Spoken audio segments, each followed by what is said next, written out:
ವೀಕ್ಷಕರೇ, ನಮ್ಮ ಚಳ್ಳಕೆರೆ ಟಿವಿಗೆ ಸ್ವಾಗತ. ಇಂದಿನ ಪ್ರಮುಖ ಸುದ್ದಿ.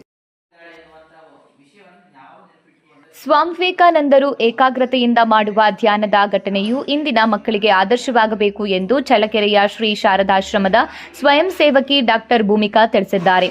ನಗರದ ವಾಸವಿ ಕಾಲೋನಿಯ ಶ್ರೀ ಶಾರದಾಶ್ರಮದಲ್ಲಿ ಮಕ್ಕಳಿಗಾಗಿ ಆಯೋಜಿಸಿದ್ದ ವಾರದ ವ್ಯಕ್ತಿತ್ವ ನಿರ್ಮಾಣಕಾರಿ ತರಗತಿ ಕಾರ್ಯಕ್ರಮದಲ್ಲಿ ಪಾಲ್ಗೊಂಡು ಅವರು ಸ್ವಾಮಿ ವಿವೇಕಾನಂದರ ಜೀವನ ಸಂದೇಶ ಎಂಬ ವಿಷಯವಾಗಿ ವಿಶೇಷ ಉಪನ್ಯಾಸ ನೀಡಿದ್ದಾರೆ. ಕಾರ್ಯಕ್ರಮದ ಆರಂಭದಲ್ಲಿ ಮಕ್ಕಳಿಂದ ಓಂಕಾರ, ದಿವ್ಯಾತ್ರೇಯರ ಪ್ರಣಾಮ ಮಂತ್ರ ಪಠಣ, ಶ್ರೀರಾಮಕೃಷ್ಣರ ನಾಮಸ್ಮರಣೆ, ಗಾಯತ್ರಿ ಮಂತ್ರ ಪಠಣ, ಯತೀಶ್ ಎಂ ಸಿದ್ದಾಪುರ ಅವರಿಂದ ಭಜನೆ, ಸ್ವಾಮಿ ವಿವೇಕಾನಂದರ ಚೈತನ್ಯದಾಯಕ ನುಡಿಗಳ ಪಠಣ ನಡೆಯಿತು.